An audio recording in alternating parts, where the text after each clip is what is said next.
Oke, oke. Gimana? Oke. Aman. Aman, gimana?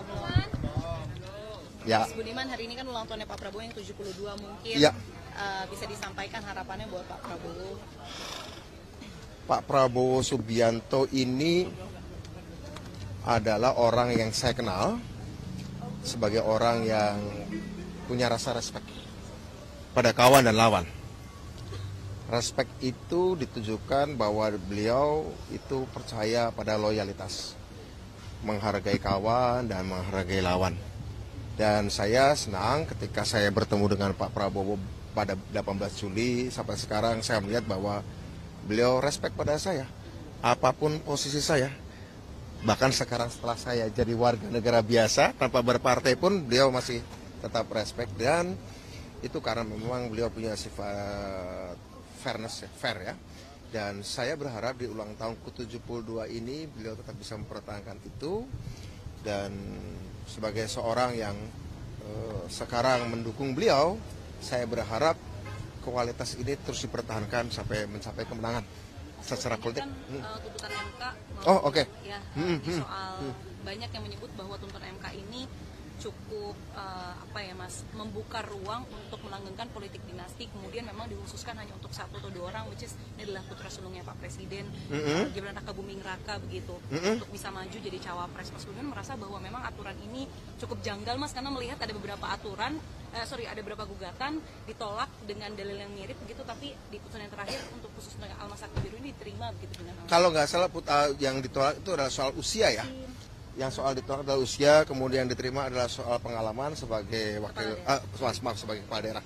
Meskipun katanya sih masih ada perdebatan, berpengalaman itu artinya sudah selesai, tuntas atau masih berjalan. Saya pikir dan atau sedang, Mas. Saya tidak punya kapasitas untuk melakukan penilaian secara hukum, tapi menurut saya ini tentu saja akan menjadi pertimbangan bagi siapapun. Dan saya berharap ini juga memberikan ruang bagi anak-anak muda yang lain. Saya tahu bahwa ada yang pro kontra menyampaikan pada saya, tapi saya pikir pro kontra ini akan jadi pertimbangan oleh Pak Prabowo Subianto dari masyarakat, baik itu kelas menengah, kelas bawah. Tapi saya pikir saya sebagai warga negara yang taat konstitusi, dan MK adalah Mahkamah Konstitusi yang keputusan yang mengacu pada konstitusi kita, tidak dalam posisi saya pertanyakan. Tapi kalau ada penilaian dari teman sebagian orang bahwa ini untuk Pak Mas Gibran ya, saya pikir itu juga adalah sebuah pendapat demokratis. Tapi menurut saya kok yakin Pak Jokowi adalah seorang pemimpin yang profetik itu pemimpin yang punya misi-misi mulia.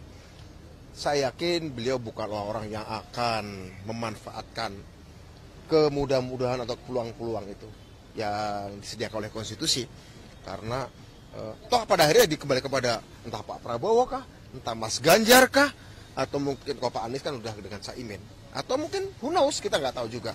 Saya pikir Pak Prabowo atau Pak Ganjar, kalau ada pertimbangan tentu saja pasti pertimbangan yang lebih daripada sekedar konstitusi. Mungkin secara elektoral apakah memang memenuhi, dan apakah memang Mas Gibran dipasangkan dengan Pak Prabowo atau Mas Ganjar bisa menjadi pasangan yang tepat. Meskipun saya pernah juga sampaikan pada Pak Prabowo Subianto bahwa memang beliau melihat usia beliau yang sudah senior memang layak didampingi oleh yang lebih muda. Apakah jauh lebih muda atau setengah lebih muda, saya pikir posisi itu boleh saya katakan prerogatifnya Pak Prabowo. Saya pernah ngobrol dengan Pak Prabowo tentang ini jauh sebelum putusan MK. Beliau mengatakan meskipun itu adalah prerogatif saya, tapi akan saya konsultasikan dengan partai-partai politik. Kemudian ketika saya bertanya bagaimana tentang Pak Jokowi ya bagi beliau kan mentor ya. Namanya mentor itu memberi masukan tapi bukan menentukan.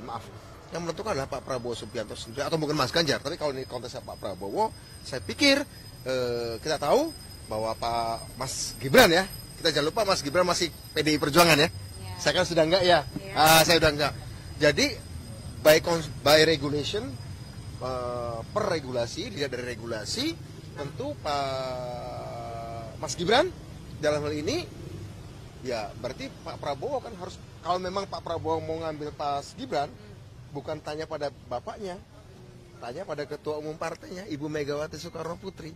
Saya pikir itu ya. Jadi menurut saya jangan lihatnya hubungan Pak Jokowi mempengaruhi Pak Prabowo minta konsultasi Pak Jokowi. Saya kira justru yang paling dekat adalah Pak Prabowo bertanya pada ketua umumnya partainya Mas Gibran, yaitu PD Perjuangan, yaitu Ibu Megawati Soekarno Putri. Ini yang menurut saya Pak Jokowi tidak dalam posisi layak untuk ditanya. Yang ditanya adalah Ibu Ketua Umumnya PD Perjuangan atau Pak Sekjen atau apapun lah dari PD Perjuangan. Soal narasi dinasti politik bagaimana menurut Bang Syahdo? Begini, kalau soal kita bicara klan politik ya, klan politik banyak juga di negara-negara demokrasi lain. Ada di Amerika Serikat, ada the Bush family, ada namanya the Kennedys, ada namanya the Bush, segala macam.